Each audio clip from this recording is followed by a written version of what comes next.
اعوذ باللہ من الشیطان الرجیم بسم اللہ الرحمن الرحیم. سورۃ المائدہ آیت نمبر 64. وقالت الیہود ید اللہ مغلولہ غلت ایدیہم ولعنوا بما قالوا بل یداہ مبسوطتان ینفق کیف یشاء ولیزیدن کثیرا منہم ما انزل الیک من ربک طغیانا وکفرا. یہودی کہتے ہیں اللہ کے ہاتھ بندھے ہوئے ہیں، باندھے گئے ان کے ہاتھ اور لعنت پڑی ان پر ان کے قول کی وجہ سے. اللہ کے ہاتھ تو کشادہ ہیں، جس طرح چاہتا ہے خرچ کرتا ہے. حقیقت یہ ہے جو کلام آپ کے رب کی طرف سے آپ پر نازل ہوا ہے وہ ان میں سے اکثر لوگوں کی سرکشی اور باطل پرستی میں الٹے اضافے کا سبب بن گیا ہے.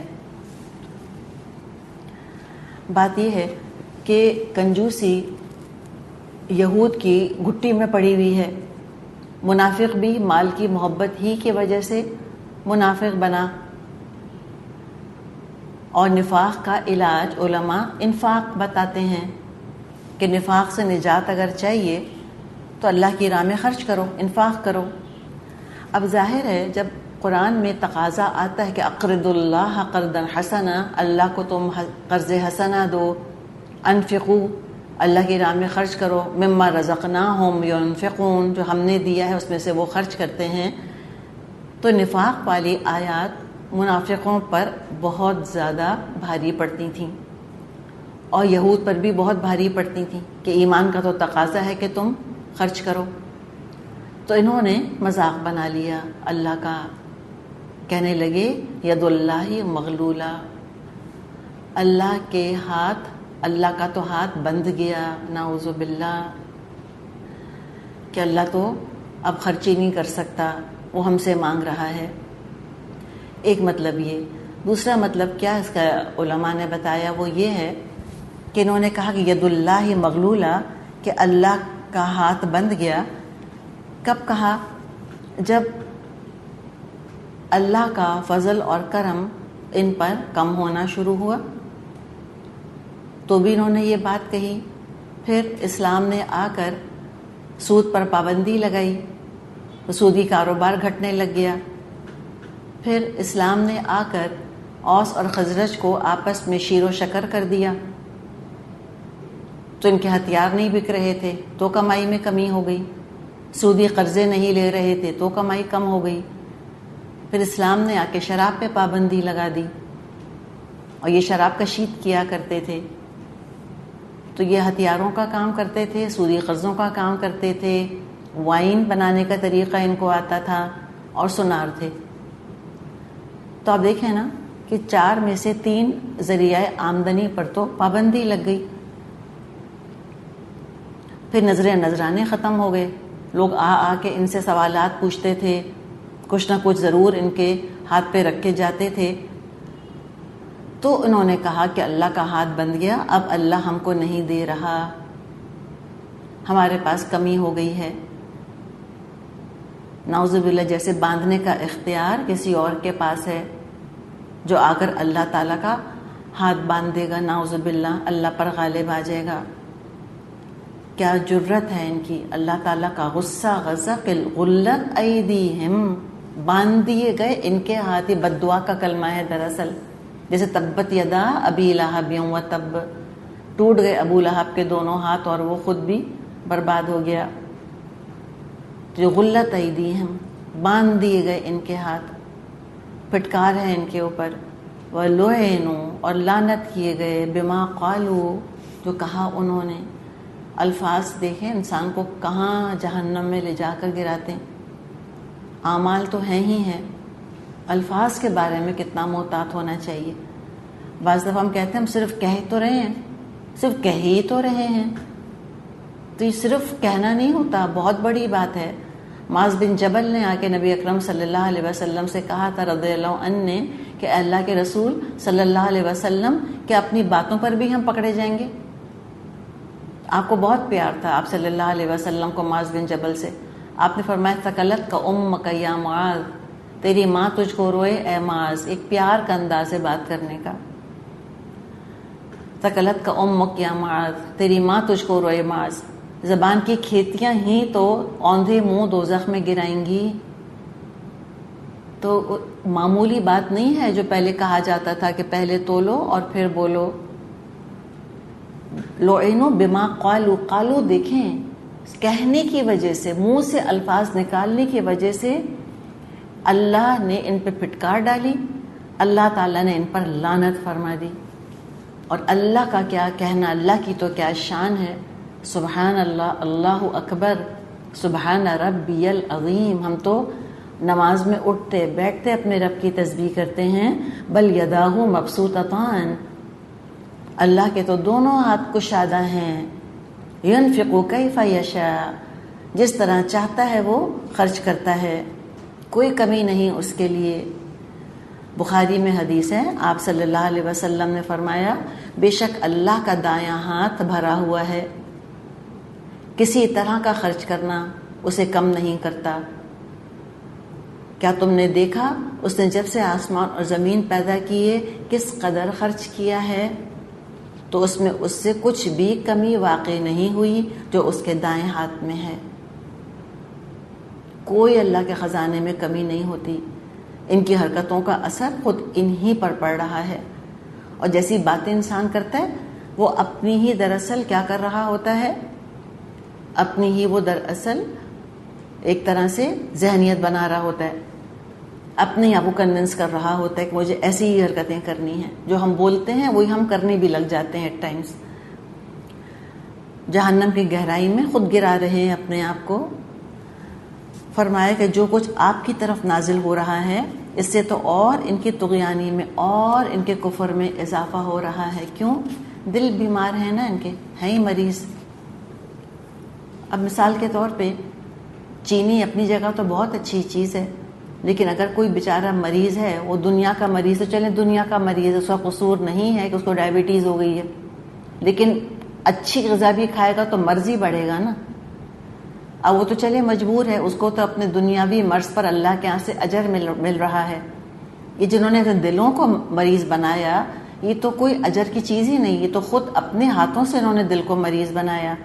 پاک صاف غذا بھی جب ان تک پہنچتی ہے تو ان کی وہ برائی ہی میں اضافہ کرتی ہے اور سرکشی اختیار کرتے ہیں. جو حکم آتا ہے مومن اپنا سر جھکا دیتا ہے اور ایمان کے درجے طے کر لیتا ہے.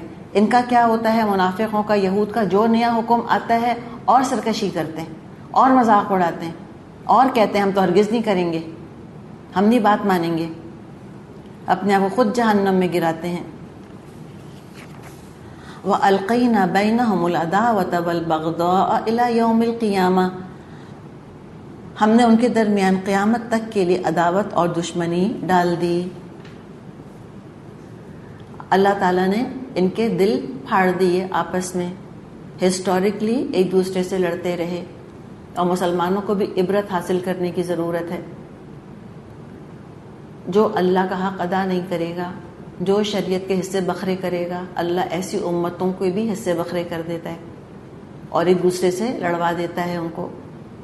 یہود نے یہی غلطی کری، پوری کتاب پہ عمل نہیں کیا.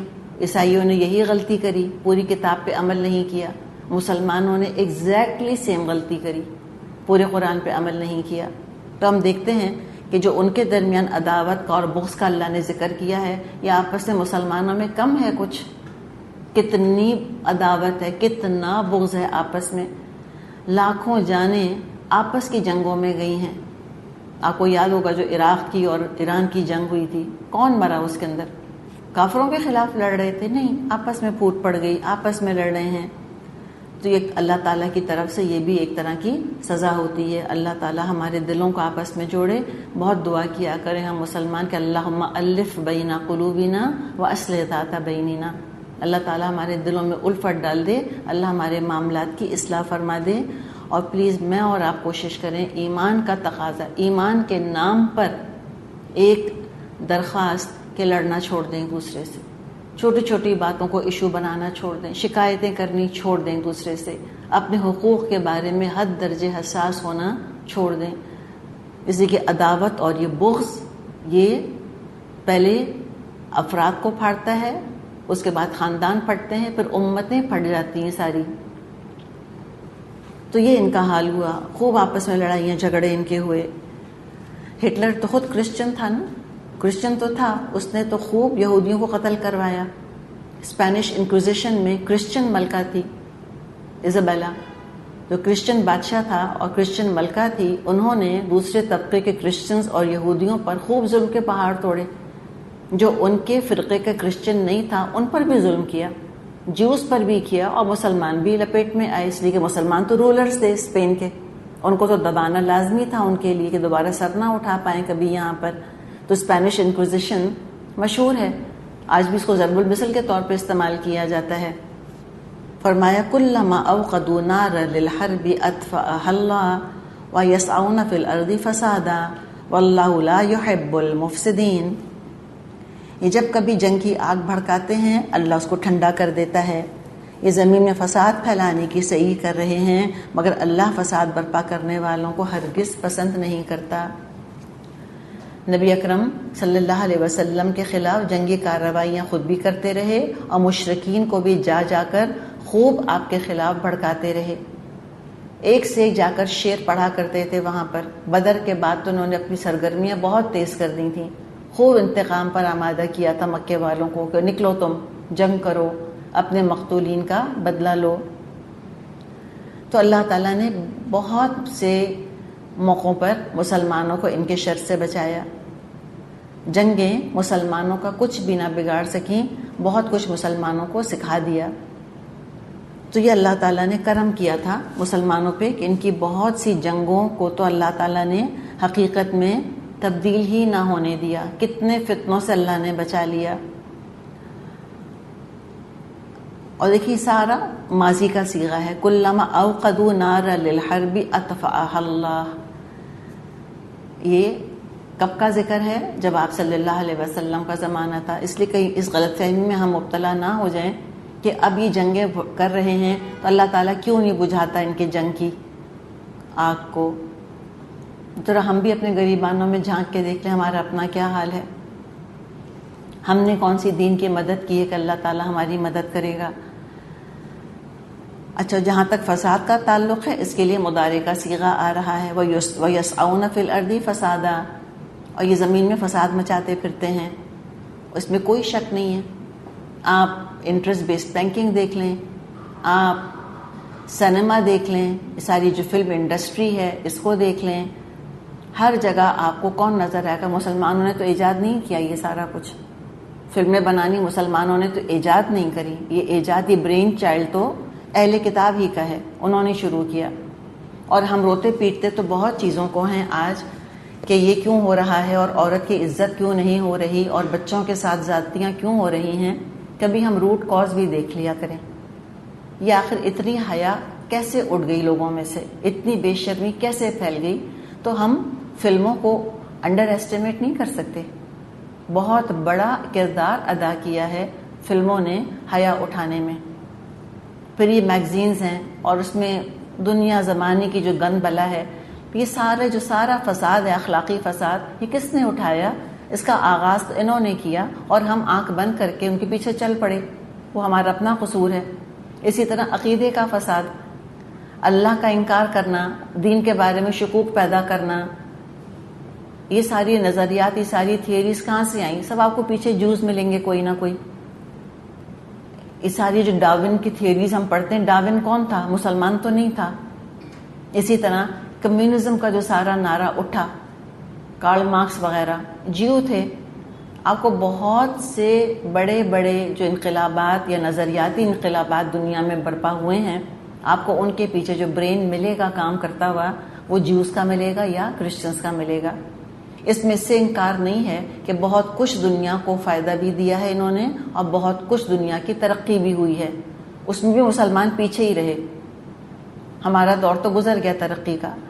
لیکن یہ بھی ہوتا ہے کہ جو قومیں ترقی میں آگے ہوتی ہیں، جو سپر پاورز ہوتی ہیں، پھر فتنے اٹھانے میں بھی وہی آگے ہوتی ہیں.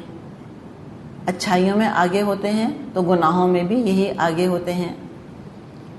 جو ورلڈ وارز ہوئی ہیں، یہ اسلام کو برا بھلا کہتے ہیں کہ اسلام دہشت پسند ہے اور اسلام جنگ کی بات کرتا ہے. ذرا کیلکولیٹ تو کریں ورلڈ وار 1 اور ورلڈ وار 2 میں کیجولٹیز، اور کمپیئر تو کریں اس سے جو نبی اکرم صلی اللہ علیہ وسلم کے زمانے میں کیجولٹیز ہوئی تھیں. قرآن سے آیتیں نکال کر بتاتے ہیں کہ 150 آیتیں جنگ کے بارے میں ہیں، اور جنگ کے بارے میں ہیں، بالکل ہیں، یقیناً ہیں. کتنے آداب ہیں جو سکھائے گئے ہیں، اور جو انہوں نے جنگیں کی ہیں کس چیز کا لحاظ رکھا؟ مسلمان تو نہیں تھے، انہوں نے تو شروع نہیں کری. پھر کہتے ہیں کہ دین نے بہت جنگیں کروائیں. ٹھیک ہے، دین کے نام پہ جنگیں ہوئی ہیں، لیکن جو پچھلی صدی گزری ہے اس پہ کوئی جنگ دین کے نام پہ تو ہوئی نہیں، نہ فرسٹ ورلڈ وار نہ سیکنڈ ورلڈ وار. اس کے علاوہ اور بھی جو ملکوں کے اندر اختلافات اور ویتنام وار وغیرہ جو سارے ہوئی ہیں، ان میں کہاں کوئی دین کا معاملہ تھوڑی تھا. سب سیکولر جنگیں تھیں، دیکھا جائے تو ٹیریٹوریل جنگیں تھیں. تو اللہ تعالیٰ نے بالکل صحیح بات فرمائی کہ یہی زمین میں فساد مچاتے ہیں. جتنا آج انوائرمنٹل پولوشن ہے یہ مسلمانوں کا کیا ہوا نہیں ہے. یہ اس لیے کہ مسلمان فرسٹ ورلڈ کنٹریز میں ہی نہیں ہیں. جتنی فرسٹ ورلڈ کنٹریز ہیں ان کی فیکٹریز کا دھواں ہے، ان کی گاڑیوں کا، ان کے ایئر کنڈیشنرز کا، ان کے ہیئر سپریز کی وجہ سے اوزون کا ایشو بنا، ان کی وجہ سے دریاؤں کے اندر سمندروں میں پولوشن پیدا ہوا، ان کی وجہ سے آکسیجن کا ایشو کریٹ ہوا، ان کی وجہ سے ایسڈ رینز ہوئیں، ان کی وجہ سے ہی جو کلائمیٹ چینج جس کو کہ آج کل سب رو پیٹ رہے ہیں کہ وہاں پہ آئس پگھل رہی ہے اور وہاں پہ برف پگھل رہی ہے اور گلوبل وارمنگ ہو رہی ہے، یہ سارا کس نے کیا؟ یہ میں نے اور آپ نے تو نہیں کیا، یہ پاکستان نے، انڈیا نے تو نہیں کیا، یہ سارا انہی کا کیا دھرا ہے جن کا اللہ نے ذکر کیا. تو 100% ہمارے رب کی بات تو ظاہر ہے سچی ہے. من اصدق من اللہ قیلا، اللہ سے بڑھ کے سچا کون ہوگا؟ انہوں نے ہی فساد مچایا. اب پہلے سیدھا سادہ جانوروں کا گوشت کھانا کتنا اچھا، کتنا ہیلدی ہوتا تھا، وہ مرغی سے ڈر لگنے لگ گیا انسان کو. اللہ جانے کون کون سے ہارمونز دے کر اتنا بڑا سائز کر دیا. کنزیومرزم بہت بڑھ گیا، کمرشلائزیشن بہت بڑھ گئی. اب وہ گوشت ہے، وہ غذا، حلال غذا بھی نقصان دہ ہونے لگ گئی ہے. وہ حلال ہے، طیب نہیں ہے. پرزرویٹیوز ڈال کے کیا حال کر دیا ہے باقی دوسرے کھانوں کا. تو یہ فساد تو بہت مچا، اور اخلاقی فساد کی تو کوئی لمٹ ہی نہیں رہی ہے. morality کو تو کوئی انہوں نے اہمیت ہی نہیں دی. ہر چیز جو کہ اللہ نے جس کو مورل obligation کہا ہے وہ اس کو انہوں نے نگیٹ کیا. اور دیکھیں جو پھر سپر پاور ہوتے ہیں انہی کا کلچر دنیا میں سپریم ہوتا ہے، وہی رین کر رہا ہوتا ہے، اور اسی کے پیچھے یوتھ چل رہا ہوتا ہے. اس کی چکا چوند سے وہ بہت زیادہ امپریس ہو چکے ہوتے ہیں. تو انہی کے مورل سٹرکچر، مورل ویلیوز کو بھی ایز اٹ از ایکسیپٹ کر لیتے ہیں، اور بالکل جج نہیں کرتے کہ اس میں کیا اچھا ہے کیا برا. جوانی کو آئیڈیلائز کرنا جوانوں کے لیے تو بہت اچھا ہے. اسلام نے کہا کہ جوان بھی پردہ کریں، کہا ہے نا عورتوں سے کہ ڈھانکیں اپنے آپ کو. اس لیے کہ جو آج 20 سال کی لڑکی ہے وہ تو فلانٹ کر رہی ہے اپنے آپ کو، شی از بیوٹیفل، پرفیکٹ فگر. ٹھیک ہے، اب جب وہ کل کو 40-50 سال کی ہوگی پھر کیا ہوگا اس کے ساتھ؟ پھر وہ کیا کرتی ہیں بتائیں؟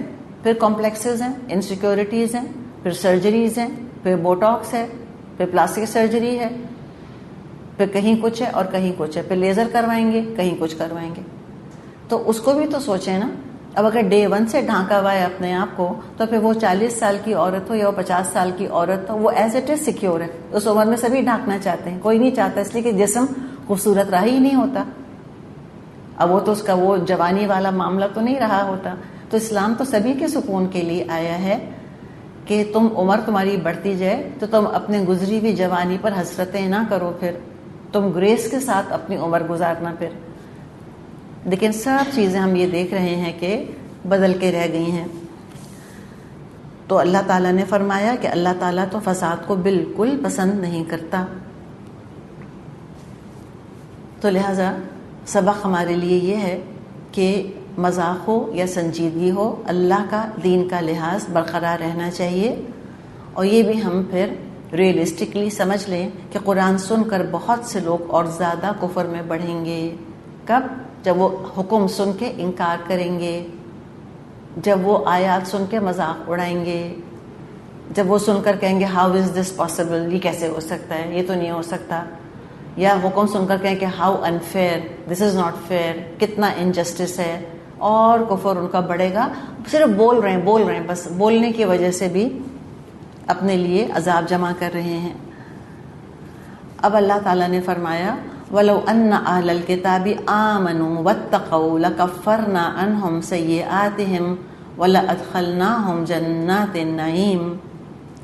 اس سرکشی کے بجائے یہ اہل کتاب ایمان لے آتے اور خدا ترسی کی روش اختیار کرتے تو ہم ان کی برائیاں ان سے دور کر دیتے اور ان کو نعمت بھری جنتوں میں پہنچا دیتے. اگر یہ ایمان لاتے, ایمان ہی سے امن قائم ہوگا, جیسے کہ ماضی میں ہوا اور جیسا کہ احادیث میں آتا ہے کہ عیسیٰ علیہ السلام جب آئیں گے تو امن اور عدل قائم کریں گے. اگر اللہ کا تقویٰ کرتے پچھلی ساری غلطیاں اللہ معاف کر دیتا, دنیا میں بھی مزہ ہوتا, دنیا کے بھی فائدے ملتے اور آخرت میں بھی جنت میں داخل ہوتے. وَلَوْ أَنَّهُمْ أَقَامُوا التَّوْرَاةَ وَالْإِنْجِيلَ وَمَا أُنزِلَ إِلَيْهِمْ مِنْ رَبِّهِمْ لَأَكَلُوا مِنْ فَوْقِهِمْ وَمِنْ تَحْتِ أَرْجُلِهِمْ. کاش انہوں نے تورات اور انجیل اور ان دوسری کتابوں کو قائم کیا ہوتا جو ان کے رب کی طرف سے ان کے پاس بھیجی گئی تھیں. ایسا کرتے ان کے لیے اوپر سے رزق برستا اور نیچے سے ابلتا. کیا خوبصورت بات ہے کہ تورات اور انجیل قائم کرتے. چلے اگر ہم کہیں کہ یہ قرآن قائم کریں تو کیا ہوگا؟ آج کیا لوگوں کو ڈر ہے کہ شریعت اگر اسٹیبلش ہو گئی تو پھر تو پتہ نہیں کیا ہو جائے گا دنیا کو. اتنا خوف ہے ان کو کہ کہیں شریعت نہ نافذ ہو جائے, کسی جگہ جا کر شریعہ لا نہ کہیں آ جائے. مسجدوں سے گھبرانے لگ گئے ہیں کہ شریعہ لا آ جائے گا مسجدیں بنانے سے, یہ ان کو ڈر لگنے لگا ہے. تو شریعت اپلائی کرنے سے پہلے کیا ہوا تھا؟ جب خلافت راشدہ کے زمانے میں شریعت نافذ تھی, اس سے پہلے آپ صلی اللہ علیہ وسلم کے زمانے میں نافذ تھی, اور اس کے بعد بھی خلافت راشدہ کے بعد بھی 800 سال چلیں اپنی اس شان کے ساتھ تو نہیں, لیکن چلے اگر 100% نہیں تو 95% تو نافذ تھی. تو کیا ہوا تھا مسلمانوں کے ساتھ بتائیں؟ کسی نے کہا ہے نا کہ تم زمانے میں معزز تھے مسلمان ہو کر اور تم خوار ہوئے تارک قرآن ہو کر. جب تک ہم نے شریعت کو اپلائی کیا تھا ہمارا عروج پر عروج پر عروج آتا چلا گیا الحمدللہ. اس لیے کہ وہ آپ کو بہترین سسٹم دے رہے ہیں, جسٹ سوسائٹی بنا کے دے رہے ہیں, پیس اینڈ پراسپیرٹی جس کو ہم کہیں. گھر کے اندر خوشی ہے اور گھر کے باہر خوشحالی. یہ تو ہوگا. بیسٹ رولز دیے ہیں اللہ نے اکانومی کے, معاشرت کے اللہ نے احکامات دے دیے ہیں, اللہ تعالیٰ نے سب کے رائٹس مقرر کر دیے ہیں, انسانوں کو کیسے ان کے حقوق دینے ہیں, کمزوروں کا اللہ تعالیٰ نے خیال رکھنے کا کہہ دیا ہے. اللہ تعالیٰ نے الفاظ پر پابندی لگا دی, زبان پہ پابندی لگا دی, یہ نہیں کہنا, غیبت نہیں کرنی, تجسس نہیں کرنا. تو آبویسلی جہاں یہ رولز اپلائی ہوں گے تو وہاں تو پھر سکون ہوگا ہی ہوگا, کیسے نہیں ہوگا. آج بھی جہاں جہاں ہم کو پراسپیرٹی خوشحالی لگتی ہے, کہیں نہ کہیں آپ دیکھیں کہ اسلام کا انہوں نے کوئی رول ہے جو کہ اپلائی کیا ہوا ہوتا ہے, تبھی سکون ہوتا ہے. تو یہ انجیل اور اگر تورات اور انجیل اپلائی کرتے, زندگیوں میں پریکٹیکلی اس کو امپلیمنٹ کرتے تو لَأَكَلُوا مِنْ فَوْقِهِمْ, اوپر سے رزق برستا, ان کے اوپر سے بارشیں برستی, درختوں پہ پھل لگتے. وَمِنْ تَحْتِ أَرْجُلِهِمْ, پیروں کے نیچے سے رزق ابلتا, کھیتیاں, خزانے, ذخائر, تیل, کوئلہ, گیس, معدنیات. تو کوئی یہ کہے کہ اچھا انہوں نے تو کوئی تورات نافذ نہیں کری, کوئی انجیل نافذ نہیں کری, تب بھی ترقی ہو رہی ہے کہ نہیں ہو رہی؟ 100% ہو رہی ہے. رزق کی فراوانی ہے 100% ہے, کوئی حد اور حساب نہیں ہے کھانے کا. اتنا کھانا ہے کہ کھانا پھک رہا ہے, اور فرسٹ ورلڈ کنٹریز میں اتنا کھانا پھک رہا ہے کہ اگر وہ سارا جمع کر کے تھرڈ ورلڈ کنٹریز پہنچا دیا جائے تو کوئی فاقے سے رہ نہیں سکتا, کوئی بھوکا مر نہیں سکتا. اتنا کھانا ویسٹ ہے. ایک سیب کے اوپر اگر داغ بھی لگا ہوا ہوگا تو سیب اٹھا کر پھینک دیں گے. بچے کے آگے کھانا رکھا, بچے نے 2 نوالے کھائے, پوری پلیٹ چاول کی چھوڑی, پوری پلیٹ ڈسٹ بن کے اندر. یہ عام طریقہ ہے. برگر کے 2 نوالے کھائے, باقی پورا برگر پھینک دیا. کہ ڈیٹ ایکسپائر ہو جاتی ہے تو کتنا کھانا پھکتا ہے. اسی طرح ان کے اپنی غذا کے جو خزانے ہیں, اپنے فارمرز کو پروٹیکٹ کرنے کے لیے, اس لیے کہ اتنی زیادہ گروتھ ہے ان کے ہاں, اتنا زیادہ چیز ہے، اتنا زیادہ دودھ ہے، اتنا زیادہ مکھن ہے جو کہ بنتا ہے کہ اس پرائس کو مانیٹر ریگولیٹ کرنے کے لیے گورنمنٹ وہ سارا خریدتی ہے اور سمندروں کے اندر ڈمپ کرتی ہے. اتنا کھانا ہے تو ابل تو رہا ہے رزق. تو ہم کہیں کہ لو کچھ بھی اپلائی نہیں کیا انہوں نے، نہ تورات نہ انجیل، پھر بھی اتنا رزق ابل رہا ہے. جی ہاں، اللہ نے یہ تو نہیں کہا کہ کفر کریں گے تو میں کھانا روک دوں گا. یہ کہاں کہا؟ بتایا یہ ہے کہ تمہارا جو خیال ہے کہ اللہ کا دین آئے گا تو سب فاقے کرنے لگ جائیں گے، زندگی عذاب ہو کے رہ جائے گی، اکانومی ٹھپ ہو جائے گی اگر انٹرسٹ نکال دیا اس میں سے، اگر کیسینوز بند ہو گئے، اگر شراب کا کاروبار ختم ہو گیا تو پھر ہوگا کیا؟ اکانومی چلے گی کیسے؟ اللہ بتا رہا ہے بہت اچھی چلے گی، کوئی کمی نہیں ہوگی. جو قسمت کا ہے وہ تو ملے گا، چاہے کفر کے تھرو کھاؤ چاہے ایمان کے تھرو کھاؤ. لیکن اگر اللہ کا دین اپلائی کرو گے تو دنیا کی برکتیں اپنی جگہ، آخرت میں اجر کتنا ملے گا. ساری تجارت تمہاری جو تم کرتے ہو، صبح سے شام تھکتے ہو نوکریاں کر کے، تجارتیں کر کے، آخرت میں اجر ملتا اس محنت کا. اللہ کے ہاں بھی تم کو بہت کچھ ملتا، لیکن تم نے بس دنیا ہی دنیا چاہی تو اللہ تعالیٰ نے بھی دنیا کے دروازے کھول دیے تم پر، اور اپنے آپ کو بے نیاز کر لیا انہوں نے قرآن سے اور انجیل سے اور تورات سے. منہم امۃ مقتصدہ، اگرچہ ان میں سے کچھ لوگ راست رو بھی ہیں، یعنی ہم کہتے ہیں نا 50-50، 50-50، تھوڑے ہیں بھی تھوڑے نہیں بھی ہیں، کچھ گناہ بھی کر لیتے ہیں پھر کچھ اچھائیاں بھی کر لیتے ہیں. کن کا ذکر ہے؟ اہل کتاب کا، تورات، اہل تورات کا، اہل انجیل کا. تو مقتصد بھی ہیں، بیچ بیچ میں بھی ہیں. وَكَثِيرٌ مِّنْهُمْ سَاءَ مَا يَعْمَلُونَ، لیکن ان میں سے اکثر لوگ بہت زیادہ بد عمل ہیں. میجورٹی کیسی ہے؟ بد عمل ہے.